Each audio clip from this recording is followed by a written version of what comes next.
Well, I need to make a disclaimer before I tell the story I'm about to tell. I've already paid my dumb tax on this one, all right? You don't have to come up afterwards and tell me all the things I did wrong in this story. You don't need to send the email. You don't need to say, how stupid could you be? I've already gone through with that. I've already gone to therapy for this story. We're good to go, all right? And I know some of you are going to totally disobey that and send me the email anyway, especially those online who think they get a pass on that because they're not here. But shortly before my wife, Joy, and some of you met her, came over to the U.S. from the Philippines, I decided that I needed a second car because now I'd have 2 more stepsons and 4 of my own kids and a wife. And so my little Hyundai Sonata wouldn't fit all of them. And so I decided I needed to do what every good American dad would do and buy a minivan. And so I looked as the most reliable place to look for online to buy a van, Facebook Marketplace. And so I went on there, I saw one. I saw this Hyundai Odyssey that looked good, had low mileage, and I saw the guy who was selling it. Now, it didn't matter to me that there was no reviews on the guy. It didn't matter to me that apparently he had never sold anything before on Facebook Marketplace. I knew this was the vehicle for me. And so I drove to the south side of Chicago, and I went there excited about seeing this van. And sure enough, it pulled up. I mean, if there is a van of all vans, it was this van. It looked beautiful. It had all the bells and whistles from 2011. I mean, it was amazing. It had one of those video screens that came down so your kids can just zone out and not pay attention to you for the rest of their lives. I mean, it had it was even kind of like tricked out inside with all these neon lights, and I thought, this is the van for me. The guy said, let's go for a test drive, and we went for a test drive, and I thought it was a little strange that he said not to go on the highway, and so we just stayed on the little, just normal roads. We did about a block around, and I noticed a light or two flickering, but I thought, no, that's probably just needs a new light bulb, no big deal. And then after driving it, I asked him, so how much? And he gave me a price $3,000 below Blue Book value. I thought, God, you have blessed me. The heavens have opened up, and you are here in my midst. God, let's go for this. And he said, just let me know. I went back home, and I thought, well, I better buy this thing before anybody else gets it, because I've gotten the best deal anybody's ever gotten on a car. And so it didn't matter to me that I didn't know the VIN number or that I hadn't really looked up the Carfax report. I knew God was blessing this. And so I called him up. I said, I'm going to buy the van. And he said, okay, you need to pay in cash. And I thought, no, that's a little weird, but he probably just doesn't like checks. And so I went to the bank, got a big wad of cash, stuck it in my pocket, went back to the where he was, and I said, bought the car, and I said, if I have any questions, can I contact you? He said, of course you can contact me. Drove off, and things were great, and then I was going to ask him a question. I noticed on Facebook he was no longer active, and there was no profile for him, and I thought, oh, that's a little weird. And then a couple days later, the battery died, and I thought, okay, must have just had an old battery, so I replaced it, and it worked for a while. And then Joy came, and my life was all better and fulfilled, and everything it was ever meant to be. And her stepsons came, and I picked them up from the airport. But then the next day, actually after speaking at Madison Church, we had driven here, came back, and I was driving in near our neighborhood, and I stopped at a stop sign. And when I stopped, the car went dead altogether. I called AAA. And they came out and they said, it's much worse than you could possibly imagine. They towed it to the car repair place, and the guy looked in and he said, you know, there's a couple things going on. One, the low mileage you thought was low mileage is actually 200,000 miles more than you think it is, because he rolled back the odometer. And 2, your engine is completely dead. Yes, you can pray for me later. And you need a whole new engine, which was almost as much as the car itself. And so I thought, okay, I'm too far in. I might as well just buy a new engine. It's fine. But then a few weeks later, the exhaust pipes weren't working. And he said, and so I brought it back to the shop, and the mechanic said, and you know what they did here? They took out all the expensive materials, all the expensive elements, and they sold it. And now you basically have just these shells of exhaust pipes. That's going to be another $5,000 just to have this car road worthy.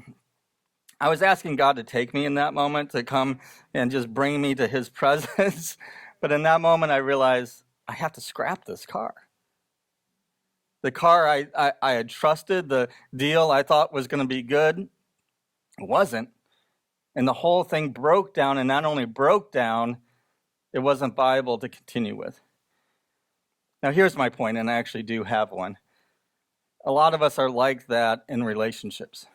We start off, and there's all the bells and whistles. This person's honest. This person's cool. This person is engaging. And you go into this relationship, maybe it's a romantic relationship, and you think, this is the guy. This is the woman for me. They are so kind. They are so amazing. They're so eloquent. They got all the bells and whistles. Now, you may notice a few things along the way, a few flickers of light. You may have had some warning signs. I mean, you didn't even check anything out about them. And then you get married, or you commit to a long-term relationship, and you open up the hood, and you see all sorts of disasters under it.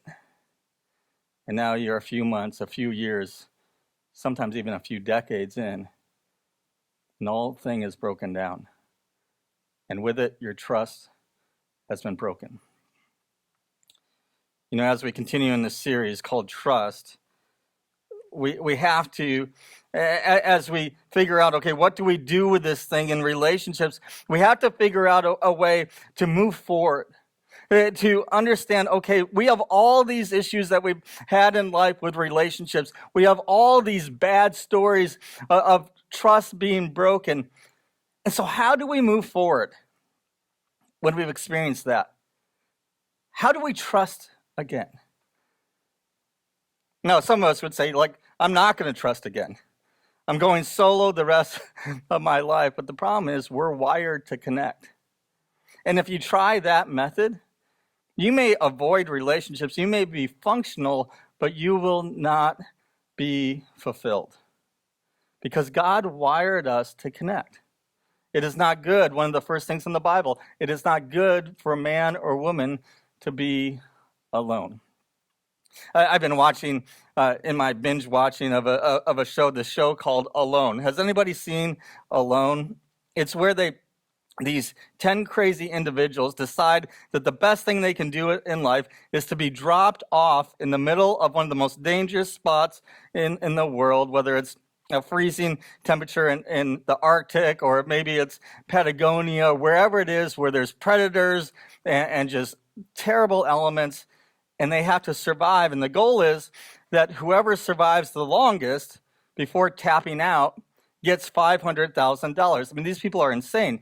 But as I've watched this, and watched the different seasons of it, what is fascinating is the reason most people tap out and say, I can't handle this anymore, isn't because they're starving, isn't because they're too cold, isn't because they're too hungry. No, the number one reason is that they're too lonely, that they don't know what to do when they don't have human connection, and they long for connection. You know, the same is true with me in that car. I can't say I'm never going to drive a car again. I have to learn to trust cars, and so you have to get back into the game. And some of you have been just staying back, holding back, not trusting again. But God says it's time to get back in the game. But this time, as we get back in the game, there's some new things you need, some new building blocks you need. And the first is this. Because let's be honest, the first ones didn't work, right? The first building blocks we have don't always work. But the first building block you need is spiritual discernment. You need discernment.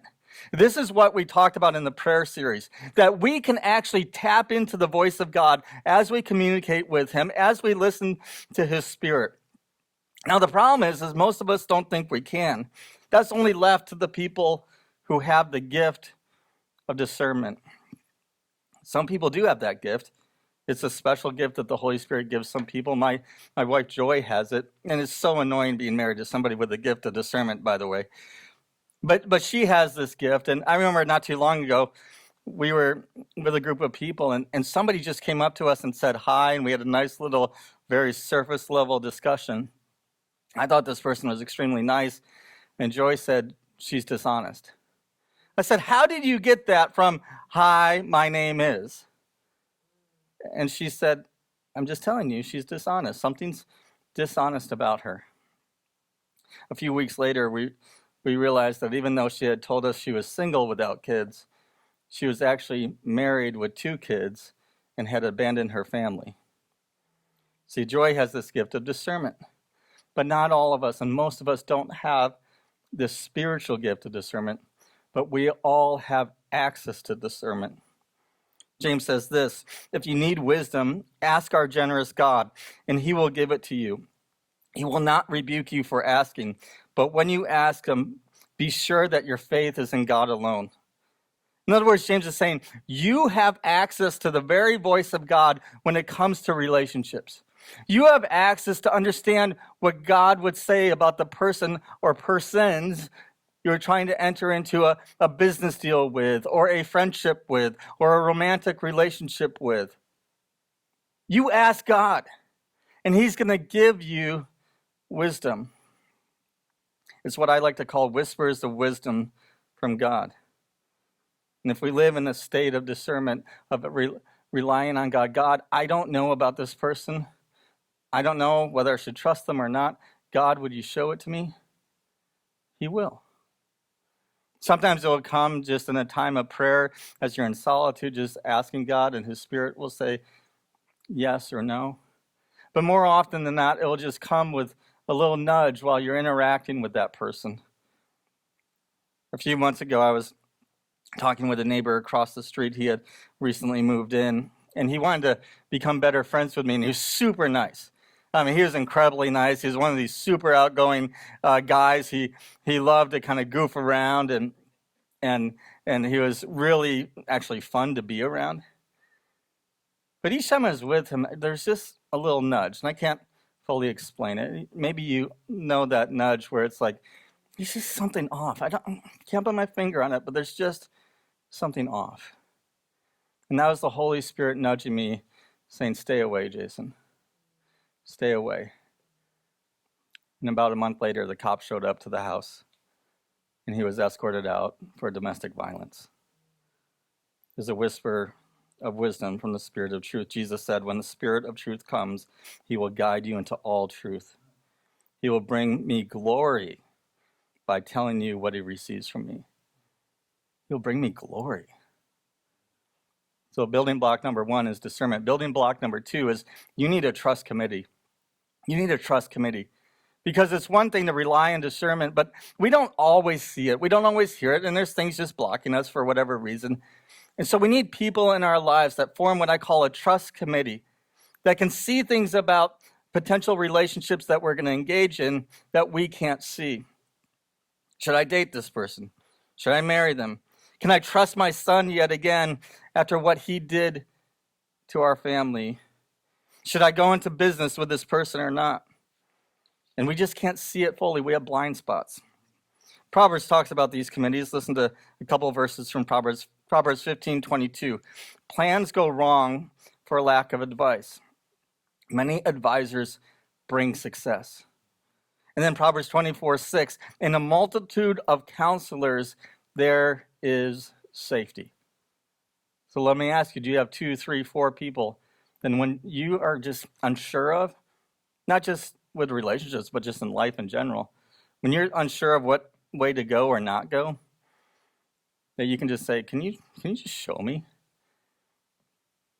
I hesitate to share this story because you'll think that I should never interact with a car again. But another interesting thing happened with a car of mine this past week. I was rushing all over because when you have this amount of children that I have, you have to rush all over. You essentially are their Uber driver, not their father.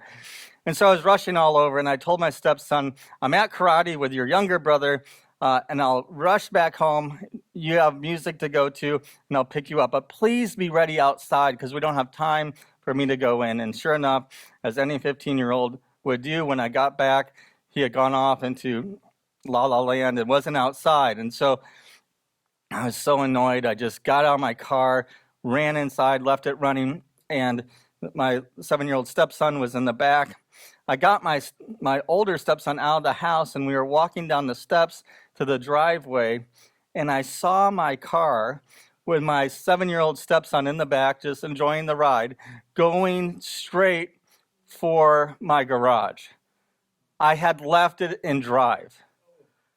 And it was one of those moments when you realize there's about to be a crash, and there is nothing I can do about it right now. And sure enough, the car went straight into the garage. And $4,000 later, I'm getting a new garage. It's amazing. But here's the deal. You have to have people in life who say, you're about to crash here. You're just along for the ride and in the back seat, and you think everything's great. You think that this relationship you're about to get in or are in right now is delivering all you want, but it's not. Warning, warning, warning, get out. Get out of the car. You can't trust this person. Otherwise, you'll crash. I needed my trust committee. You need your trust committee. Third building block we need is self-awareness. Self-awareness. We need to be aware that all of us have trust issues on some level. And they come in different forms, but we all have trust issues on some level. Paul writes this, and this verse applies to all of life, but I want to apply it to relationships and trust. Do not conform to the pattern of this world, but be transformed by the renewing of your mind.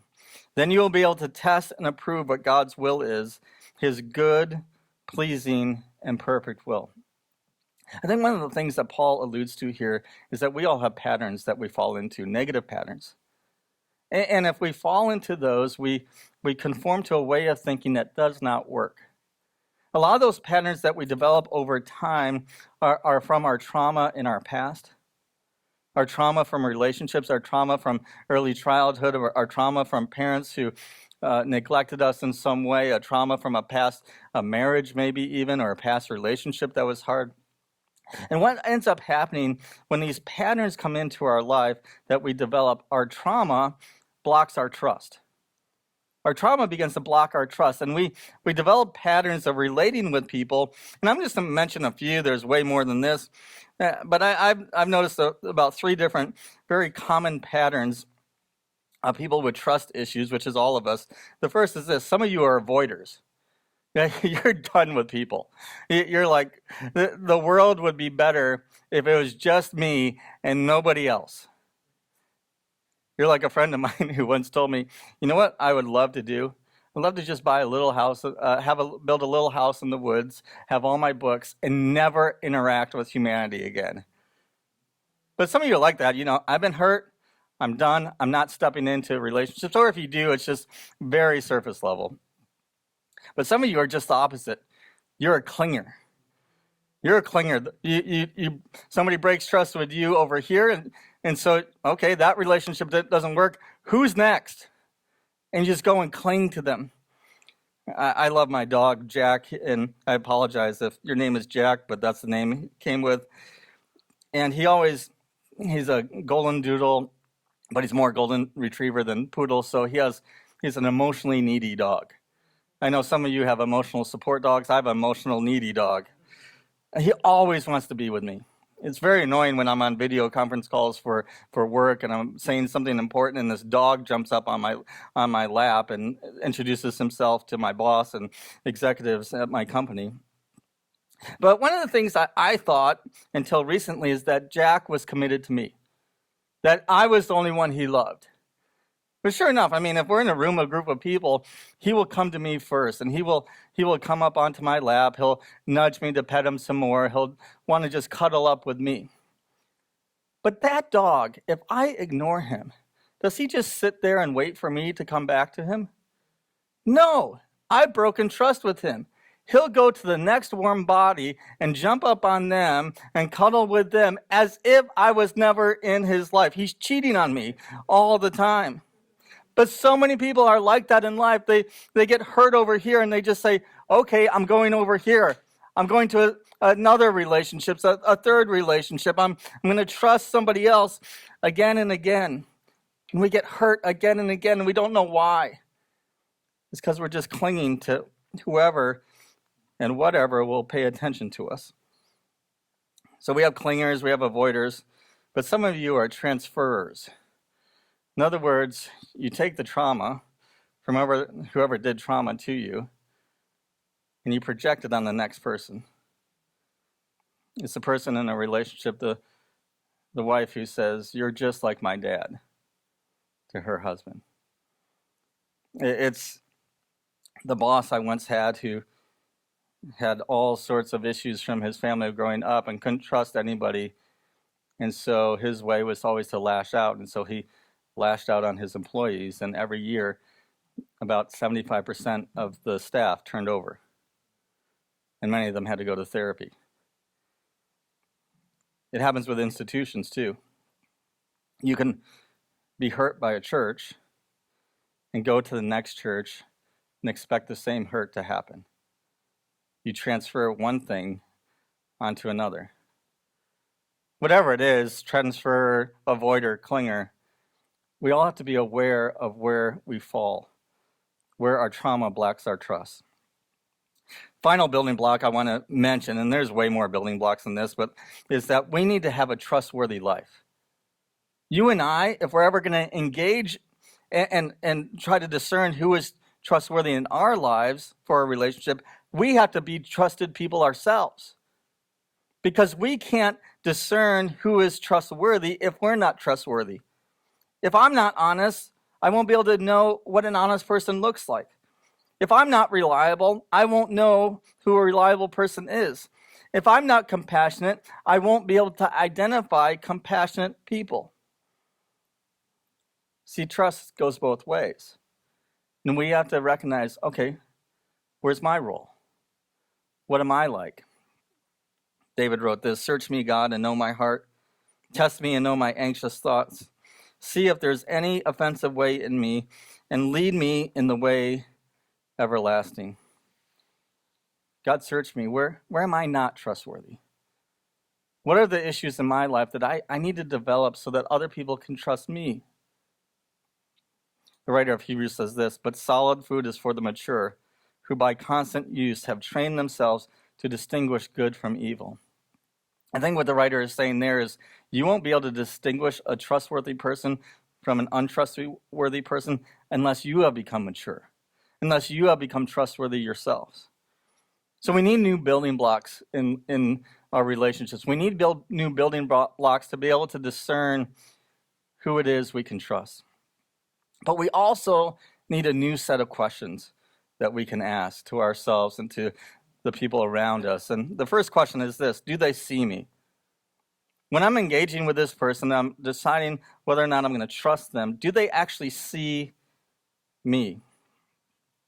I'll never forget, there's a friend of mine that I met with every other week for about 15 years, and we did life together. We really just were very vulnerable with each other, and we opened up with each other. Then at one day, this friend of mine said to me, "I can't do this anymore." I said, "Wow, that's strange. Why?" He said, "Because every time I share one of my burdens, every time I share one of my issues, you take that issue and you tell me a story about you. You don't see me." There's a lesson I'll never forget. Paul says this: "Carry each other's burdens, and in this way you will fulfill the law of Christ." And so the question you have to ask when it comes to a person you're deciding whether or not to trust is this person able to see my burdens and handle my burdens? Will they be able to carry them, or are they going to drop them? Are they all about them, or are they looking at me as well? Will they really step into my shoes when I don't know what to do next? Or will they just quickly jump to a solution? Or will they really engage with me when I share the worries I have? Or will they just brush them off as no big deal?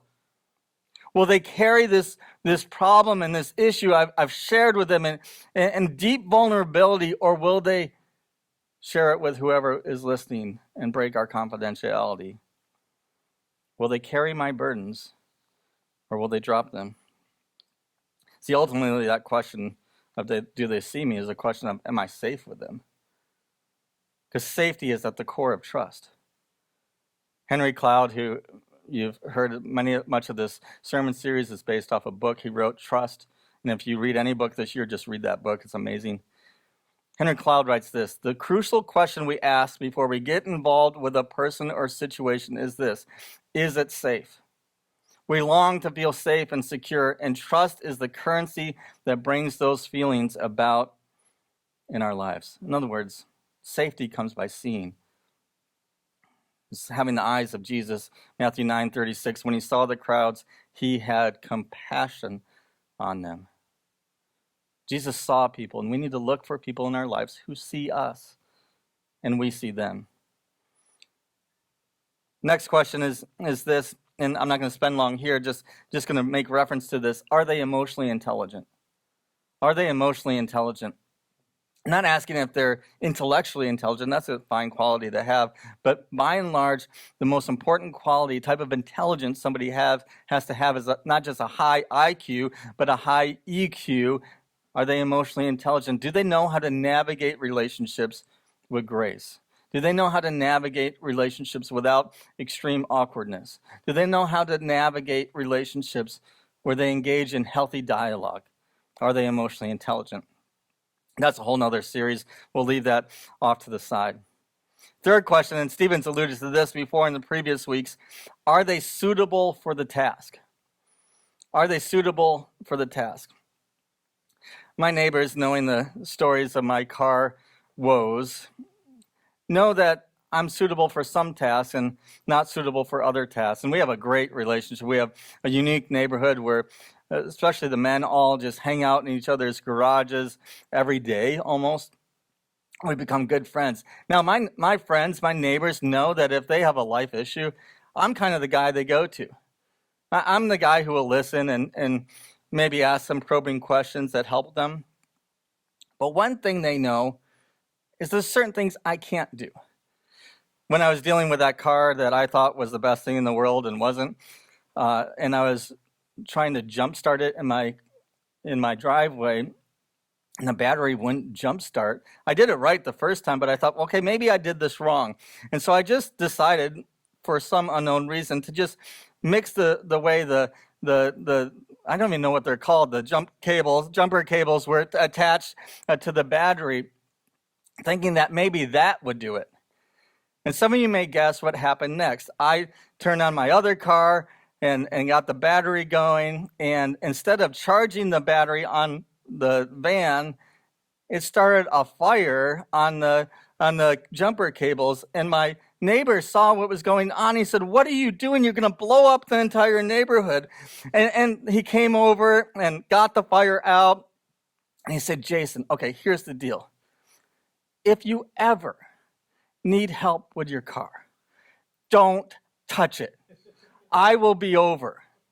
I will be over and I will fix it. And if you ever see somebody's car in this neighborhood needing help, don't touch it. You are not suitable for this task." You see, just because somebody is trustworthy in a lot of areas doesn't mean they're the right person for the task you need for the relationship you're desiring. And so you need to ask, what are the needs for this relationship? Does this person have the abilities to meet those needs? Just because somebody is marriage material doesn't mean he or she is marriage material for you. I've seen so many marriages ruined this way, where people fall in love, especially opposites, because the opposites, the old saying goes, attract then they attack. And they come and they think, oh, this person's perfect. And later on, they realize that my personality needs a different type of personality. to be in good relationship. And later down the road, they're in a heap of trouble. Paul writes this, so Christ himself gave the apostles, the prophets, the evangelists, the pastors, and the teachers to equip his people for works of service until we all reach unity in the faith and the knowledge of the Son of God and become mature. And there's a lot there, and Paul's talking about the church, the church as a whole, but I think there's a lot there that we can learn about trusting in relationships. That sometimes you're going to need a prophetic type in your life, somebody who calls you into action, who says, you know what, I see this gifting in you, and I want you to move into that space. You've been kind of sitting on your on the sidelines. You need to get in the game. Sometimes you need a prophet. Sometimes you need a teacher, somebody who is going to help you learn certain things in life. Maybe this is in business. Maybe this is in another area of your life. You need a teacher or a coach. And sometimes you need a pastor. Not a pastor by vocation, but somebody who has pastoral skills. In other words, somebody who is compassionate and gentle. Somebody who's going to walk with you through a crisis in life. All of those are important. But each task requires a different set of skills.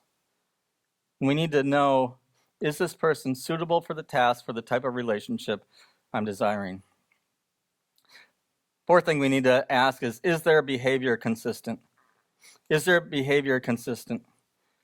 I remember talking to a therapist of mine, and I said, I just want to build up trust. I want people to trust me. And he said this, he said, Jason, trust is consistent behavior in the same direction. It's consistent behavior in the same direction. And he drew this chart for me. He said, this is what it looks like. You have time up here, and you have behavior down here.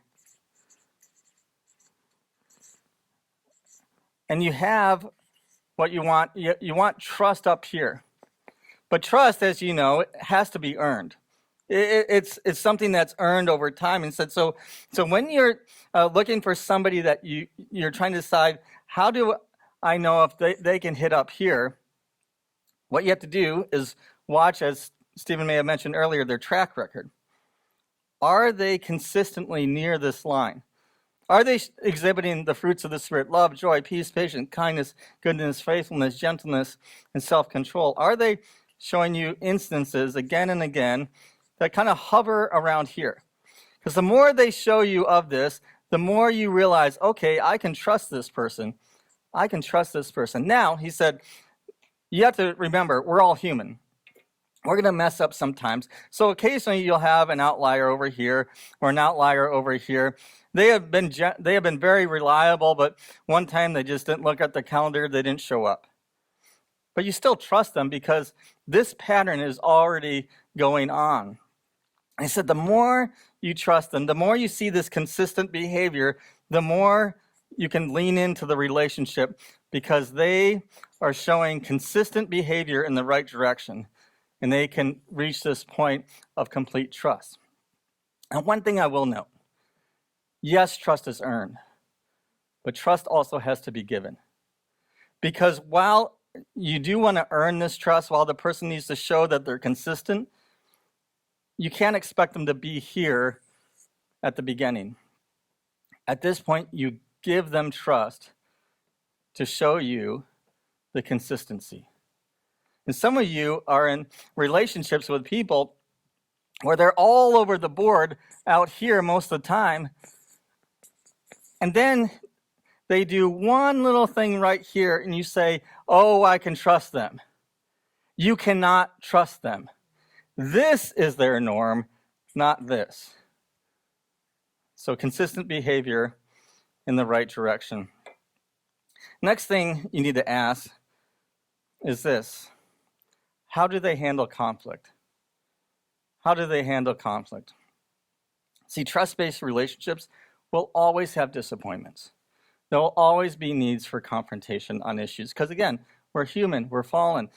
We're going to mess up. You and I will mess up and betray people in relationships. But that does not mean that breaks the entire trust. What it means is that there has to be a moment of confrontation. And Proverbs talks about 3 types of people in this world. He talks about the wise person, the fool, often referred to as the mocker, and the evil person. And when it comes to confrontation, each person is going to have a different response. The wise person, when they are confronted right here, their response, you say, hey, when you say those things, when you behave that way, it really just breaks my trust with you. Their response, now they may be a little defensive at first because we all don't like to be confronted, but eventually they are going to lean in and they are going to ask, how can I change? What will make you feel better about this relationship? How can I better be there for you? And if they lean in, your response is you're going to trust them. You're going to trust them. But the fool is something different. Now, I wouldn't go home and label your spouses or your friends this, but the fool is different. The fool, when confronted, they react.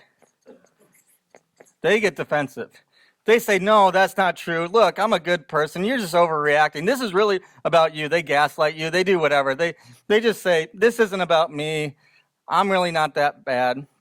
In which case, your response has to be to put up a boundary, to draw a line in the sand, to say, if you don't stop drinking, I can't be around you. To say, if you keep getting angry about that, if you keep blowing up at me, this is not safe. To say to your boss, my emotional health means far more than this job. If you keep abusing me, I'm out. And so they can respond in one of two ways. They can change, and if they change, you trust them. But if they don't change, you back away because there's no trust available. So that's the fool. Now there are, and there's not a lot of these, but there are definitely people in this world who the Bible says are evil. Their hearts, Proverbs says, are bent on destruction. Now when you confront an evil person, their response isn't to lean in. Their response isn't even to react. Their response is to attack. They come at you and they try to destroy you in whatever way that makes sense to them. And your response, and the only response you can have, is protect.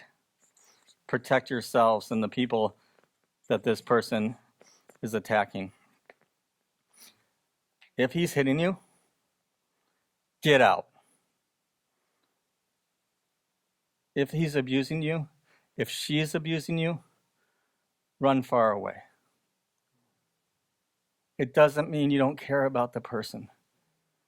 You can pray for them, but you cannot, under any circumstances, trust them. You have to protect yourself. Ask Stephen for help. Ask the elders of this church for help. They're here for that. I know Lindsay's an emotional health coach for us here. Ask her. Ask whoever it is that's safe. How do I protect myself here? Because that person cannot, under any circumstances, be trusted. The final, and I think ultimate question we need to ask when discerning whether somebody should be trusted is a little bit unique of a question, but it's this: would I chain my soul to theirs? Would I chain my soul to theirs? David and Jonathan, in the Old Testament, King David and Jonathan, who was the son of King Saul, had this very tight friendship, a trusted relationship. In fact, it was so trusted that David's life was in danger from Jonathan's dad. And David just said, can I trust you to tell me if he's coming after me? And Jonathan, in secret, told David, you got to run. My dad's coming after you. But listen to what 1 Samuel says about their relationship.